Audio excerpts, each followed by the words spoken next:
Bem-vindos ao CRO Talks, o espaço onde a gente transforma hipótese em resultado e dados em decisão estratégica. Eu sou a Tassiana Serafim, fundadora da CRO Brasil e host desse podcast.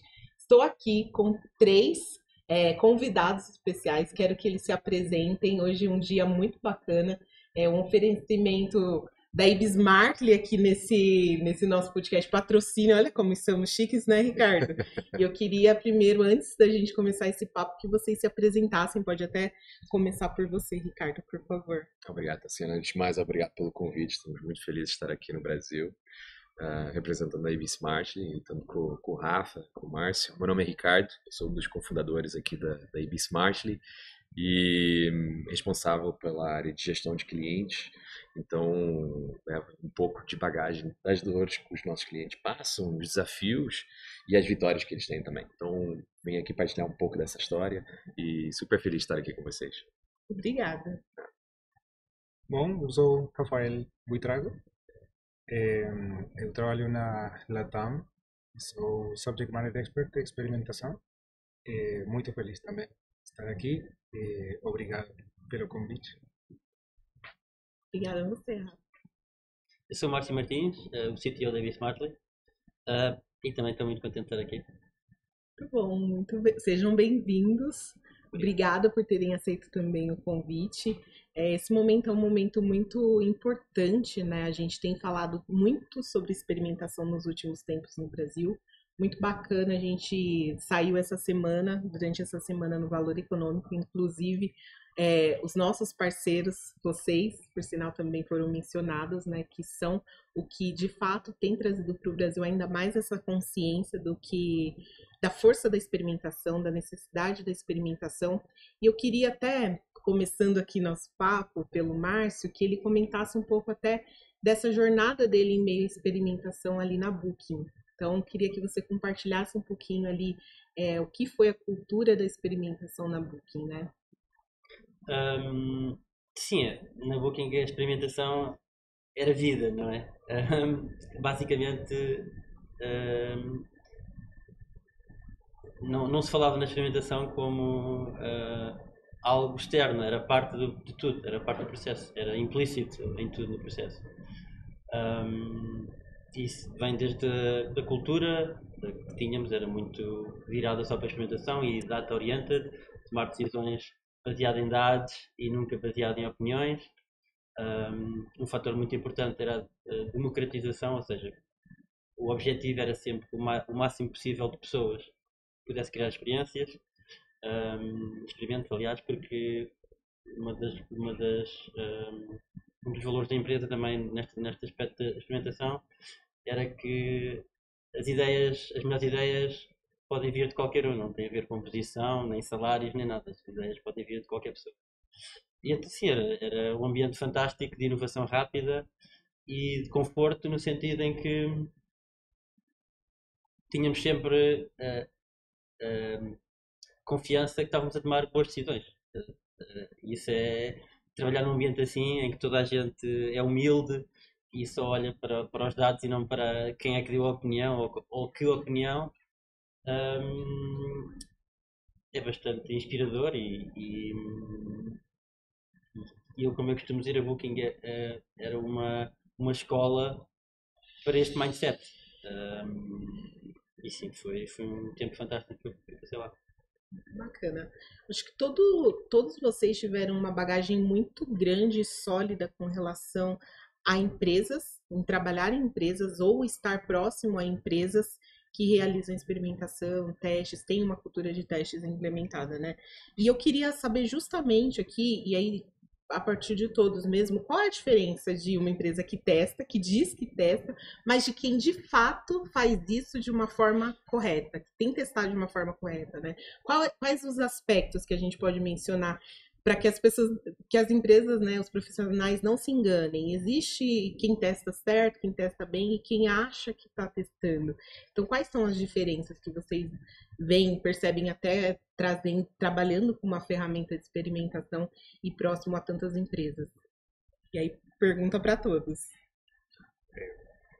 Eu acho que, eu acredito que uma das principais diferenças é que as empresas que apenas testam, elas veem a experimentação como uma tarefa a mais, como uma coisa a mais para fazer. E aí as empresas que experimentam de um jeito mais estruturado, mais sistemático, são aquelas que a experimentação faz parte do processo, do ciclo de vida do produto. E aí os testes ficam, tornam parte fundamental do processo de desenvolvimento e de criação de software. Comentar? Eu concordo com o que o Rafa falou. Acho que, para além disso, as pessoas têm uma definição de testar certo, testar errado. A definição de testar certo, testar errado varia de empresa para empresa, não é? O importante é testar. E não só testar no departamento de marketing, não só no departamento de produto. Não é uma questão de time, é algo transversal ao negócio, né? E isso é que as empresas têm que entender que não é só o time de conteúdo. Um exemplo da Booking, eu não trabalhei na Booking, mas eu ouço muitas histórias da Booking, do Márcio e do Jonas, né? Todos os dias. E, cara, o que é interessante é que ia muito para além dos engenheiros, né? Dos desenvolvedores. Na altura que o time de conteúdo começou a experimentar, representava, combinar todo, só o time de conteúdo, um aumento de impacto maior que todos os desenvolvedores juntos. A partir do momento que o time de conteúdo começou a experimentar. Então é algo transversal, não é só o time de marketing, não é só o time de design, é algo transversal que tem que ser embutido no negócio, na cultura do negócio, e não só testar ideias ganhadoras. Você vai testar uma ideia que pode falhar, porque eu diria que 80% dos seus testes são uma falha, né? E no topo disso, você tem que pensar que você está testando para não perder dinheiro também, né? Não só para ganhar, para não perder. Então, acho que é esse o contexto que as empresas têm que entender, testar não só para grandes ideias, mas para entender as ideias que vão falhar e antecipar esses falhos. Testar ideias é sobre isso. Sim, só para adicionar, eu acho que um dos grandes diferenciadores é também o apego aos resultados. As empresas que veem experimentação como parte do seu DNA, mas o que eles testam é as ideias, ou seja, nunca é pessoal, e está-se a testar as ideias e está-se a tentar aprender o que é que os clientes realmente querem, ou seja, é realmente um customer driven. Basicamente é ver o que é que os clientes realmente querem, qual é que é o comportamento dos clientes e mudar, ter humildade para mudar a direção, às vezes completamente diferente do que se estava inicialmente à espera, mudar a direção do produto na direção que os clientes, que é o comportamento dos clientes demonstra. Portanto, eu acho que isso é quando uma empresa chega a esse nível de maturidade, é que as decisões são tomadas puramente baseadas no que observamos do comportamento dos clientes. Tem tudo para dar certo a partir daí, porque realmente chegaram a um ponto que é sempre a crescer. E há empresas que não estão ainda aí, que testam só para dizer que testam, para mostrar que tiveram este experimento que foi um sucesso, ou aquele experimento que não funcionou. Isso, pronto, é errado. A experimentação é para tomar as melhores decisões possíveis e não é uma questão de ego, nem uma questão de performance das teams, é uma questão de tomar as decisões certas. Acho que a gente já ouviu no evento há pouco tempo uma pessoa que falou teste ideias, não teste você, né? E acho que isso funciona muito bem com experimentação, é tirar o ego e testar a ideia. Não é a sua reputação que está na linha, é a ideia. Porque se você não tiver o apoio de cima para embutir essa cultura, é difícil, não é? Porque você vai ter sempre medo de ter represálias de uma ideia falhar, né? E neste caso, você falhar, porque não é a ideia que estão analisando, e sim a pessoa. E acho que tem que haver um shift de mentalidade na experimentação, na experimentação, algumas empresas que ainda estão começando, que estamos testando ideias e estamos não testando as pessoas. É claro que as pessoas têm que trazer algum valor adicional, mas testar, é só testar ideias. Muito bom. Acho que até, voltando à pergunta da diferenciação de quem testa bem, é começando justamente por esse pilar que você comentou sobre cultura, né? Entender de fato a cultura, a questão dos riscos, que você não testa apenas para ganhar, mas também se prevenir de possíveis perdas e perdas financeiras, né? Que é o que nenhum negócio quer. Mas uma coisa que o Márcio falou e me chamou bastante atenção também é essa questão do colocar o cliente no centro da decisão. Às vezes, as pessoas não associam que colocar o cliente no meio das decisões é o que de fato traz o dinheiro no final do dia. Uhum. Porque se o cliente não está ali sendo atendido, ele não vai gerar receita para a empresa, né? Então é importante ter essa mentalidade, né? Porque hoje em dia, pelo menos aqui no Brasil, tem se falado muito em decisões por dados, data-driven, tudo. Ótimo, os dados são muito importantes, mas tão importante quanto os dados são as pessoas, né? São as pessoas que vão gerar, no final das contas, esses dados, que vão, consequentemente, fazer os negócios crescerem. Muito bacana esse ponto que vocês trouxeram, achei que trouxe grande valor. Mas, até voltando ao tópico de cultura, nem sempre, né, é uma palavra muito bonita de ser falada, né? Eu lembro que um dos primeiros livros que eu li sobre experimentação, cultura da experimentação, não lembro o autor, mas citava, por sinal, a Booking como um exemplo muito bom sobre uma empresa que tinha uma boa cultura. Uhum. E aí eu queria até perguntar agora para o Rafa, justamente sobre como é a cultura na Latam. Né? É um mercado super complexo, né, o de aviação, e eu queria entender um pouco mais como foi o processo de ganhar essa confiança, de ter ali, ter pessoas junto contigo, de fato, vendo o valor nesse projeto. Queria que você compartilhasse um pouquinho com a gente como foi essa construção ou como está sendo essa construção. Isso, eu acho que isso é bem importante. Não é uma coisa que a gente fez e já está. É uma construção constante. Da indústria é muito sensível aos riscos. A segurança também é uma das maiores prioridades das empresas. E essa situação cria um contexto muito favorável para a experimentação. Porque aí a experimentação é possível virar como uma coisa que mitiga os riscos de levar coisas à produção, de fazer deploys de produtos, de funcionalidades que geram impactos negativos. Então aí a experimentação é uma muito boa forma, um muito bom jeito de evitar esses riscos.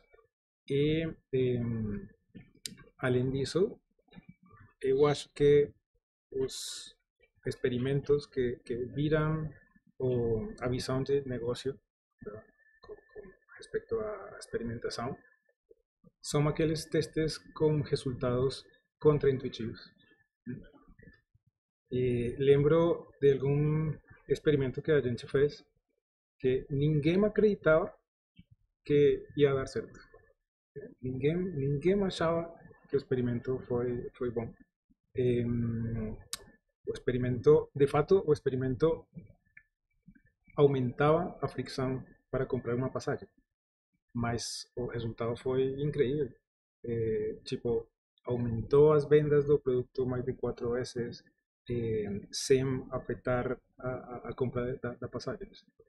E do outro lado, tivemos também outro experimento que todos achávamos que ia ser sucesso, que ia ser que o impacto ia ser gigante. E não deu. Eu acho que isso é o bonito da experimentação. Uma coisa que também a gente falava é que a verdade, ninguém tem a verdade. A verdade não é o que a maioria acha que vai acontecer. É o que acontece. E, e a coisa que muda a visão de negócio é que até o mais esperto pode estar errado.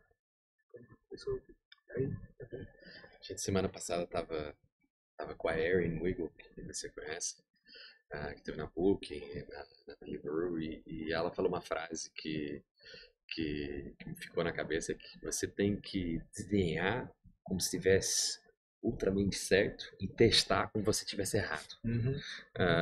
E eu acho que essa frase para mim é uma moto na área de experimentação, uma das que você tem, as 10 motos de experimentação que eu vou agarrando daqui e dali, mas é esse o conceito que o Rafa estava falando, né? Tipo, as ideias, você pode desenhar uma ideia que você tá convicto que vai ganhar, mas os resultados, você falar o oposto, ou vice-versa, né?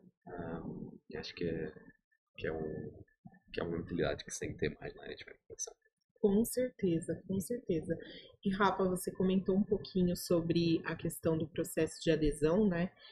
Sobre até um exemplo de um case aí que fez com que as pessoas entendessem o valor. Eu acho que isso é ver na prática mesmo o que está acontecendo, porque aí as pessoas têm dimensão do que é experimentação, do valor e também de tanto quanto ela ajuda, né? Quanto também, olha, estou mitigando um risco para você aqui também. Para fazer com que tudo isso aconteça, como você tem organizado, qual é o tamanho do time, como tem sido? Eu sei que vocês usam a Smartly, vocês estão ali com outras ferramentas, mas como vocês organizam com relação à equipe, aos profissionais? O que você tem hoje na sua equipe de profissionais que fazem com que esse processo ocorra, que seja possível trabalhar ali com experimentação?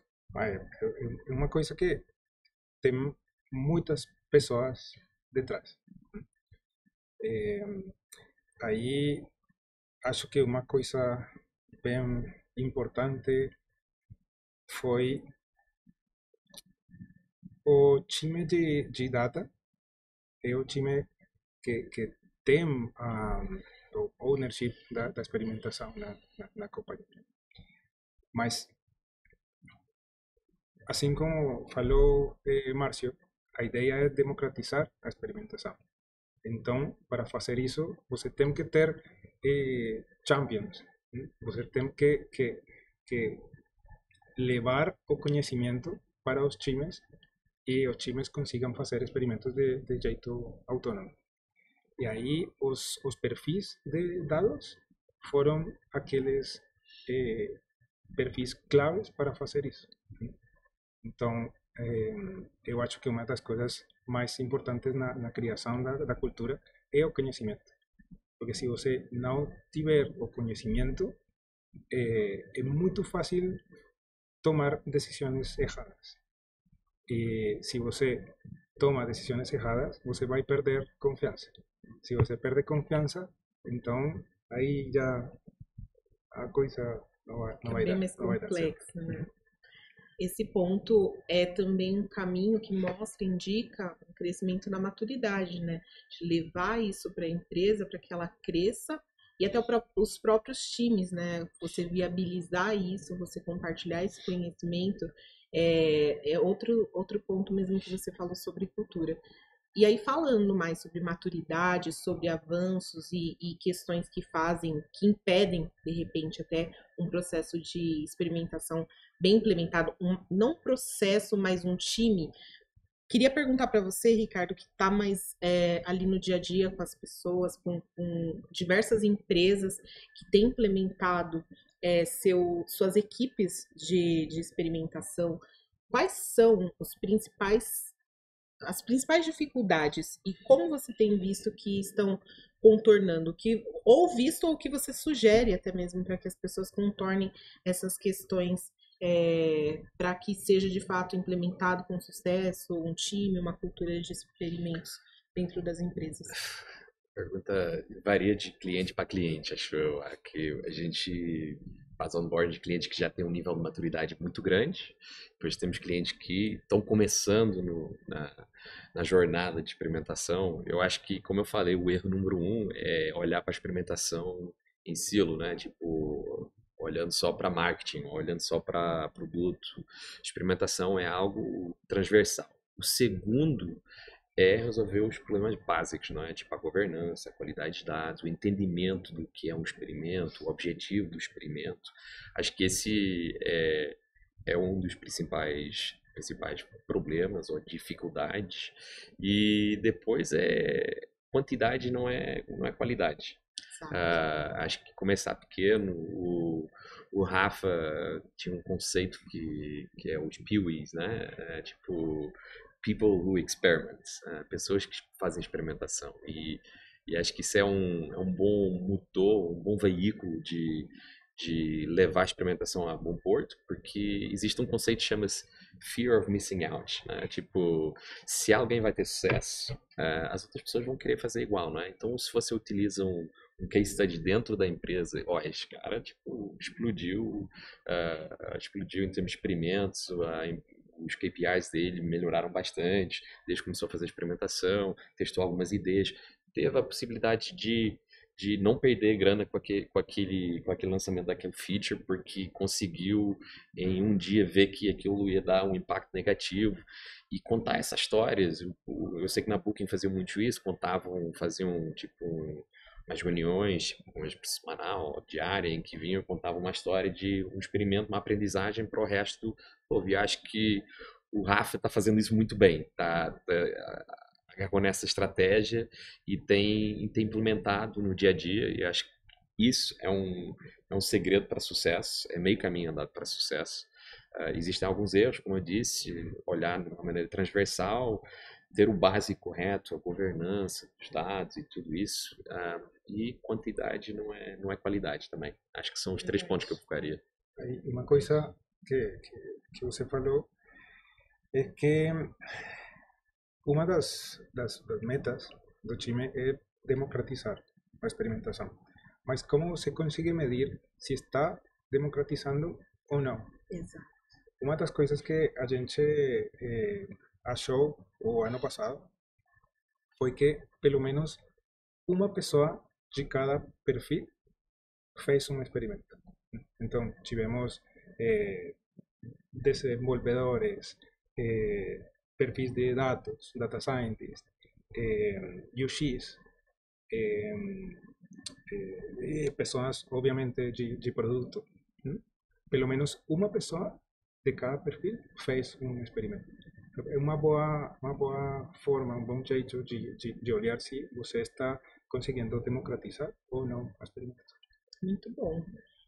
Tem um ponto que o Ricardo falou um pouco mais cedo sobre a questão dos conteúdos. E aí, eventualmente, o que eu ouço, mas testes AB é só para time de produto. Tem alguns mitos aí, e eu queria que vocês comentassem um pouco até da perspectiva que vocês têm. Testar é para todo mundo? Para todos os times, né? E até a gente pode comentar um pouco sobre cases que vocês já viram ou já viram ou também já tiveram ativamente ali desenvolvendo. Queriam ouvir um pouquinho, pode até ser você, se você quiser começar. Eu tenho assim, eu passo a bola para o Márcio, mas eu vou fazer o set do stage, porque para mim essas histórias são a primeira é do conteúdo que todo mundo testava conteúdo todo mundo testava conteúdo na Booking, e segundo, eles até testavam bugs para ver, porque um bug podia ser algo que estava trazendo o cliente estava mais habituado àquele bug do que não. Mas eu vou deixar a bola aqui pro Márcio, que ele conta a história melhor que eu, mas vou passar para ele. Conta essa história pra gente, Márcio. Sim, na Booking testava-se absolutamente tudo. Às vezes, até um bocadinho demais. Lá está, chegou-se a uma certa altura que isso depois na Booking tivemos que combater isso, mas havia, a certa altura, estava-se a entrar numa situação em que algumas equipas estavam só a criar experimentos só porque sim, ou seja, aquela questão da qualidade versus quantidade. E depois na Booking, quando se atinge um certo nível de maturidade, depois esse é o problema a seguir a resolver. Todas as empresas vão passar por isso e têm que resolver esse problema a seguir. Acho que ela a certa altura vai também passar por isso e espero que nós estejamos lá para ajudá-la a resolver esse problema. Mas sim, testava-se bugs. A história que o Ricardo está a falar foi uma vez havia um bug que alguém queria corrigir rapidamente mas o código parecia que era uma mudança que ia ter algum impacto, então o team lead resolveu forçar a que seja uma experiência, um experimento, e passado uma semana verificou-se que o bug fix era negativo, ou seja, os utilizadores estavam habituados ao bug, ou se calhar em geral a opinião da pessoa que achava que aquilo era um bug estava errada, não é? E pronto, e foi isso, teve que se deixar estar como estava, não se corrigiu o bug. Em relação à democratização, que o Ricardo também estava a falar, a experimentação é absolutamente para toda a gente, não só a nível de conteúdo, mas também a nível de infraestrutura. Ou seja, às vezes os engenheiros de infraestrutura pensam que não têm impacto no produto, que estão ali só no background a fazer as coisas funcionar, mas não. Um exemplo que até podem ler no blog da Booking foi para o pessoal mais técnico. Há uns anos atrás, quando a Google lançou um sistema de compressão que era o Broadly, que é um bocadinho melhor que o Gazip, a Booking tentou implementar isso e aquilo não funcionou. Basicamente eles tiveram um ano a correr continuamente experimentos, a tentar perceber qual é que era o problema. Se fosse uma empresa menos madura, achava que aquilo ia sempre ser espetacular, mas estavam a baixar as métricas, não só de performance, mas também de negócio. E isto é um teste basicamente de infraestrutura. Aquilo está tão longe do produto, não é? Aquilo é basicamente muito baixo nível. Mas o facto de se ter testado, e demorou um ano até se perceber o que é que era, correram para aí uns 10 experimentos até perceber o que é que era, mas pouparam ali imenso dinheiro, porque aquilo não ia ter só impacto no utilizador, o rendering da página ia ser mais lenta, demorar um bocadinho mais, mas também revenue de marketing, porque a Google, os AdWords, etc., é tudo baseado também na performance da página. Isso para nós foi o exemplo, um exemplo, não sei dizer em português, principal, assim, um excelente exemplo de como a experimentação tem que ser a todo o nível e não é só democratizado nas pessoas que realmente criam conteúdo ou estão mais próximo do utilizador, mas também aquelas pessoas que estão no background, os engenheiros que estão ali, que não fazem muito visualmente, mas que podem ter um impacto bastante grande no sucesso da empresa. Muito bacana, muito legal. Esse ponto que você trouxe está até amarrado com uma das perguntas que eu coloquei aqui, porque praticamente todas as decisões de produto, quando a gente lê sobre a Booking é um grande case. Todo mundo que já ouviu falar de experimentação já deve ter ouvido falar sobre Booking. A escala, né, é impressionante. E, obviamente, teve muitas questões, né, dificuldades, teve questões a ser superadas de viabilidade técnica. Queria ouvir um pouquinho sobre isso contigo, que é de tecnologia, e como isso também influenciou para que vocês criassem a Ibis Marketing, né? Quais os aprendizados de lá, somados, acrescentaram nessa jornada que vocês têm como Ibis Marketing? Queria ouvir um pouquinho de você. Sim, para chegar a este nível é preciso ter uma maturidade técnica também muito elevada. E na Booking começou-se muito basicamente, não é? Em 2006, se não me engano. E à medida que foi ficando cada vez mais sofisticada, os requerimentos técnicos e a precisão com que se media o impacto técnico foi ficando cada vez mais como é que se diz? Mais elevado. Sim, mais elevado. Basicamente começou-se a ter Mais complexo. Exatamente, a complexidade foi aumentando e o standard do que é bom foi também aumentando até chegar ao ponto em que está. Mas sim, requer, a plataforma tem que ser muito fácil de usar, tem que satisfazer o simples e o complexo, e toda a gente tem que ter acesso. Uma coisa muito importante na Booking, que não é muito mencionada em geral, mas era a transparência, ou seja, quando se tem muitas equipas a testar, é muito importante haver transparência, porque eu posso estar a mexer numa área do produto que eu penso que está só a ter impacto na minha pequena área, mas uma equipa que eu nem sequer nunca falo com eles pode estar a experimentar qualquer coisa relacionado e pode haver impacto. Então é preciso haver uma transparência, toda a gente saber o que é que está a acontecer, toda a gente estar interessado, a crítica, toda a gente poder criticar. Eu acho que o setup deste experiment pode ser invalidado porque causa disto, ou estatisticamente isto não é válido, ou esta implementação não vai funcionar muito bem. Ou seja, havia muito esta liberdade de criticar, porque o objetivo era tomar as melhores decisões possíveis sempre. E então havia muito essa abertura para criticar e receber crítica. Eu acho que isso organizacionalmente é também fundamental. E é parte do sucesso da Booking foi haver esta abertura e esta transparência para toda a gente tentar conseguir tomar as melhores decisões possíveis em cada momento. Muito bom. E aí eu queria entender um pouquinho mais sobre a construção até da Ibsmartly, né? Quanto tempo vocês estão no mercado? Você já saiu da Booking para ir para a Ibsmartly? Eu sou curiosa, quero entender essa história, essa jornada com vocês. Eu acho que o Márcio é capaz de falar um pouquinho mais sobre isso, mas a gente está no mercado oficialmente há cerca de 4 anos.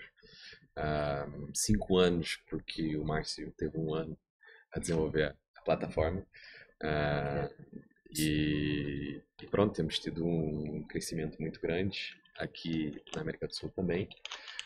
Somos todos portugueses no time de liderança, apesar de eu dar uma disfarçada português do Brasil, foi muita telenovela quando era moleque.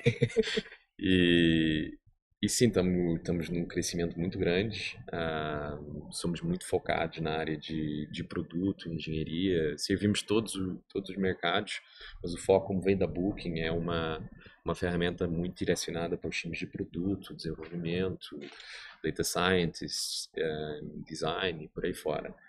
Não só direcionado para só CRO, marketing, digital, servimos um pouco tudo, somos uma ferramenta um pouquinho mais ampla. Não diria que se você não tem desenvolvedores, não diria que somos a ferramenta, mas ao mesmo tempo somos uma ferramenta simples de utilizar, em que damos como um ponto crítico da nossa, um dos pontos fulcrais ou pilares é a democratização, a experimentação, a facilidade de utilizar e o rigor estatístico que é preciso ter na área de experimentação. Acho que esses são os 3 pilares.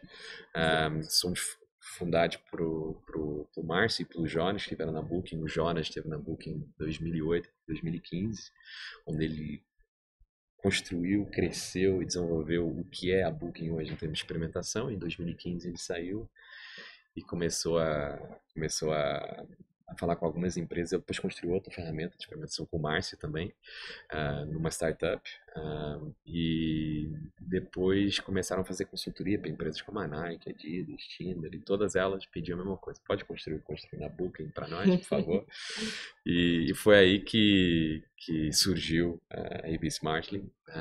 Estavam todos na Holanda na altura. Depois veio o Covid, viemos todos para Portugal, eu estava em Londres, e é isso, foi assim que surgiu. Hoje em dia servimos um mercado bastante amplo para o mundo inteiro. Temos um foco muito grande aqui no Brasil, talvez também pela facilidade da língua, da cultura, entender a cultura, e é um mercado com muita sede de experimentar, de evoluir e de excelência. É um mercado altamente digital. Se você não é competitivo, se você não inova, você está perdendo para o seu parceiro do lado, né? Então acho que experimentação está fazendo parte cada vez mais do DNA no Brasil, na América do Sul. O Rafa tá no Chile, mas também com uma presença muito grande no Brasil, na Latam, que é a junção da LAN com a TAM, né? E é isso. Acho que quem quiser falar conosco, estamos aqui. A gente está hoje no seu evento maravilhoso. E estamos muito felizes de estar aqui no Brasil. É uma segunda casa para nós. Tanto que eu já melhorei bastante o meu sotaque. Já não sei se é paulista, se é carioca. Um cadinho de tudo. Mas pronto, obrigado.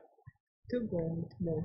É muito interessante a história. O Jonas esteve também com a gente em outra oportunidade. A gente teve um evento onde foi online, ele esteve também compartilhando um pouquinho dos aprendizados da história da Ibsmartly. É muito interessante.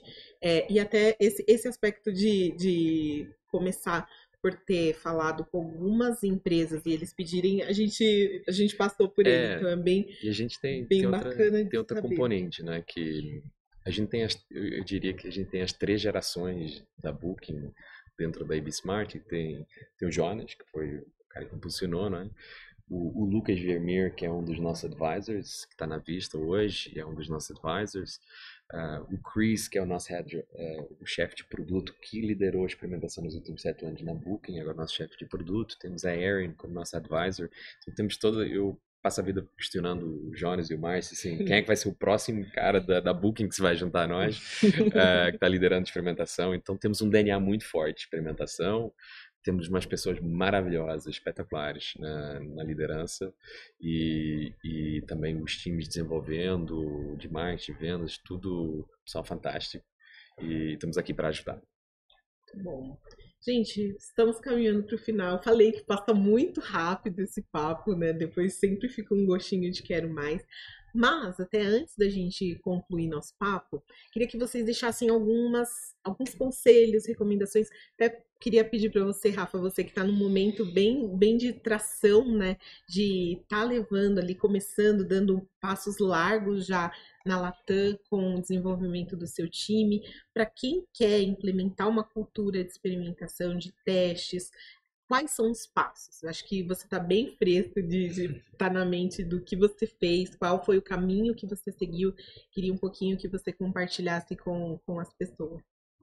Bom, eu acho que uma das coisas mais importantes é escolher muito bem as ferramentas,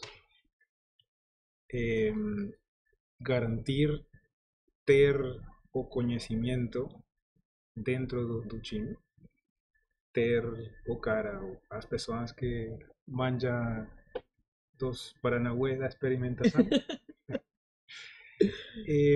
Por muito colocar muito esforço na transmissão de conhecimento, e focar em tirar os obstáculos para que a gente consiga fazer mais experimentos e consigam maiores impactos através da experimentação. Aí, com isso, os resultados vão ser o principal, o maior promotor dos cambios, das mudanças da cultura. Márcio?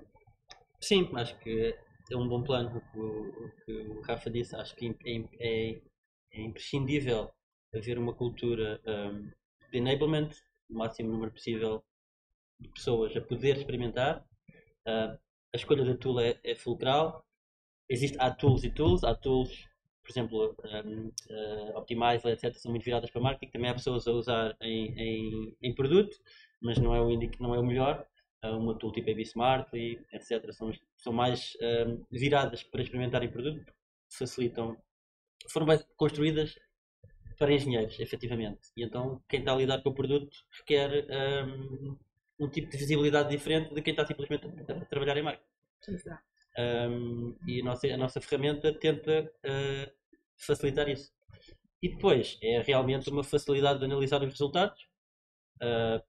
Como o Rafa estava a dizer, é preciso haver um conhecimento mínimo para conseguir tomar uma decisão, mas em geral não é rocket science, e acho que democratizar isto, tentar que não haja um controle centralizado.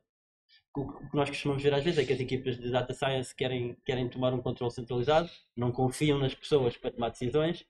Eu particularmente acho que isso está errado. Acho que é melhor o mal que pode acontecer em uma ou duas decisões não serem ótimas é muito pequeno comparado com as decisões estarem todas centralizadas numa equipa. Portanto, acho que o melhor é o máximo de pessoas tentar experimentar, haver o máximo de ideias a serem geradas por toda a empresa e pronto, tentar chegar a esse ponto. Requer algum esforço, não só nas equipas, mas também na liderança, e requer mudar processos, e as pessoas não podem ter medo de mudar esses processos. O que nós temos visto é que o que funciona melhor é remover processos, é deixar que os dados liderem as decisões e não processos, tentar que as pessoas sejam mais autónomos. O que eu costumo dizer é que na Booking em particular havia um balanço muito grande entre autonomia e responsabilidade. Ou seja, as pessoas tinham autonomia para testar as ideias que quisessem e tinham a responsabilidade de só meter em produção as ideias boas e tentarem aumentar a qualidade das decisões em geral. Portanto, eu acho que é isso, é tentar chegar a esse ponto, vá. Para cada equipa vai ser diferente, mas é preciso fazer coisas para chegar lá. Não vai acontecer só por si só. Bom, conselho. Você, Ricardo, conselhos. Acho que já se falou tanta coisa sobre conselhos. Eu acho que, não sei se já esgotei, mas acho que a questão aqui é entender os problemas do negócio e utilizar a experimentação para resolver alguns dos problemas, não só testar as ideias legais, né? E acho que esse é uma das ideias que estão começando, né? Tipo, o Márcio estava falando, ferramentas mais direcionadas para CRO, para marketing ou para produto. Acho que tudo tem uma escaleira, sabe? Tipo, você vai começando, não pode correr antes de começar a andar, né? Fazer o básico bem bem feito. Se a sua ferramenta, se você exige uma ferramenta um pouquinho menos sofisticada, tudo certo, começa por aí e depois vai escalando para uma ferramenta mais.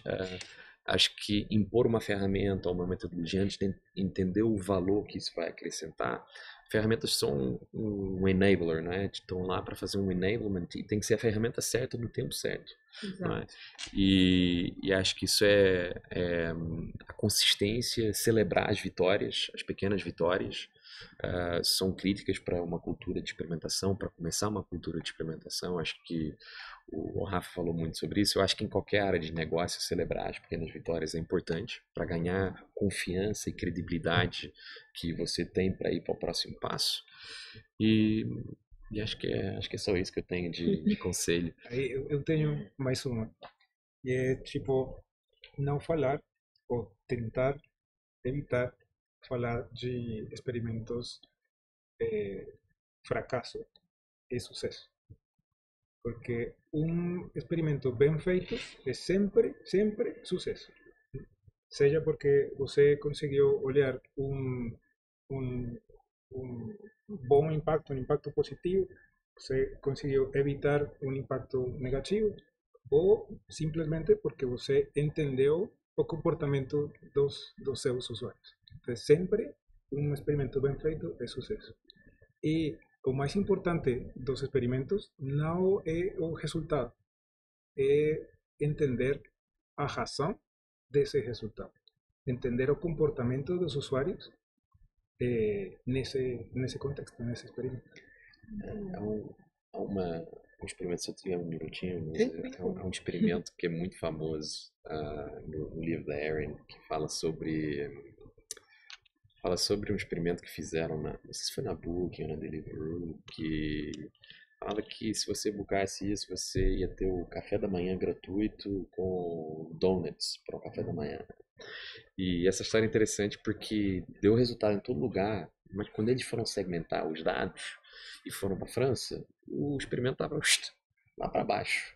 E mas por quê? Não, o povo aqui em França não come donuts para o café da manhã, então come um croissant, né? Tipo, e entender o contexto das coisas, celebrar essas pequenas vitórias, entender, achava eu que estava certo. É como fazer aqui no Brasil. Onde é que se come cuscuz aqui de café da manhã? Aqui no Brasil? Cuscuz? No Nordeste? Nordeste. Né? Imagina com um experimento no Nordeste que você come cuscuz, mas só aqui no Rio de Janeiro você come misto quente, né? Então não vai fazer um experimento tipo nos hotéis, sei lá, imagina uma cadeia de hotéis, você vai fazer um experimento que vai tomar café da manhã cuscuz no Rio de Janeiro, o povo diz, não quero tomar café da manhã de cuscuz, não vou para esse hotel, vou para outro, né? E tem que entender os contextos diferentes e como é que você pode utilizar uma ferramenta para fazer essa segmentação, para entender, pode não ser para tomar decisão no experimento, mas para criar uma nova hipótese, né? Eu acho que isso é uma história interessante para deixar aí o público pensando que experimento não é só no geral, mas como entenda as nuances do seu negócio, os problemas do seu negócio, desafios contextuais, culturais, linguísticos, tudo para aí fora. E eu gosto muito desse conceito que o Rafa trouxe. A gente já falou, inclusive, em outros episódios por aqui, Rafa, que, às vezes, as nossas convicções, mesmo quem está testando há anos, às vezes elas vêm um teste para jogar na nossa cara quão errado nós estamos. E eu compartilhei um teste que eu fiz, e eu estava muito convicta, eu estava trabalhando no segmento financeiro, eu estava muito convicta que era excelente, todo pautado em regras ali de heurísticas, de dados, de design de comportamental, enfim, estava convicta que ia ganhar. Perdeu 31% da conversão. 31 é muita coisa, é muita coisa. Então, um teste bem feito, de fato, ele traz um resultado muito importante, que é não repita certas questões. E entenda por que você não deve repetir. O mais importante, que é o ponto que você falou. Você tem que saber também por que não deu certo. Só vai gerar valor se você saber também por que não deu certo. No caso, cuscuz no Rio de Janeiro é um pouco... não vai dar certo. Então, ótimos aprendizados, rapazes. Quero agradecer por tudo, pelo conhecimento, pelo aprendizado compartilhado. Chegamos, então, ao fim, porém, não do nosso dia, né? Só para quem está acompanhando, a gente ainda tem nosso evento à noite. Agradeço mais uma vez. E agora eu vou voltar aqui para quem está em casa assistindo. Fiz aqui os agradecimentos, mas também quero agradecer quem ficou conosco até agora. Aproveitar, pedir para compartilhar, né? Estamos no YouTube, no Spotify, então compartilhem esse episódio com o máximo de pessoas possíveis que possam fazer sentido, e nos vemos no próximo episódio. Tchau, tchau!